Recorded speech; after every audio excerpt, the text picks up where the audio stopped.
Assalamualaikum warahmatullahi wabarakatuh. Sahabat Villa, saya Ketua BIVI dalam hal ini menyambungkan permasalahan yang viral di Kota Manado tadi, masalah warungnya Bunda Lala. Ini bukan kesalahannya Bunda Lala, tapi ada norma-norma, kaedah-kaedah tentang bermasyarakat, tentang beragama, tentang berbangsa negara yang belum dipahami oleh oknum tersebut. Maka dalam hal ini kami Barisan Fisabilillah dan KMBS Komunitas Muslim Bersatu mengunjungi Bunda Lala sebagai orang punya saudara, seakidah, seetnis, berwarga negara yang baik. Orang mendatang tabayun untuk bagaimana memberikan pemahaman-pemahaman kaedah-kaedah yang berlaku di dalam negara ini. Untuk itu Tante Lala bersama kami ingin melakukan penurunan baliho yang menyatakan ini warung, ya, warung, dan sekalian ada klarifikasi permohon maaf dari Bunda Lala sendiri. Silakan.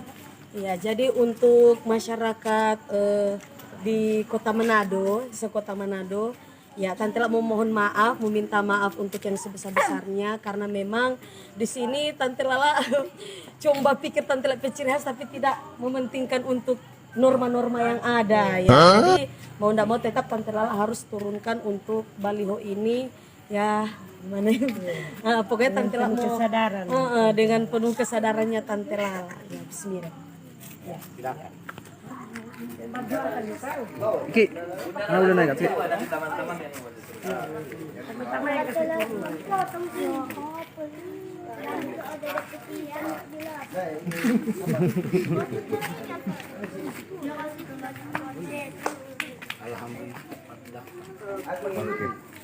Jadi kurang di atas.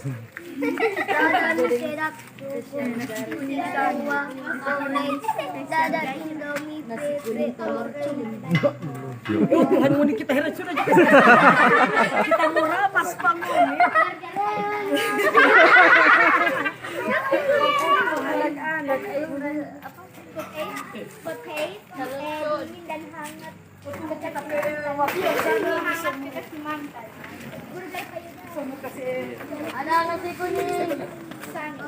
Baik sahabat Villa, masyarakat Kota Manado, demikianlah permasalahan yang satu hari ini gempar di media sosial.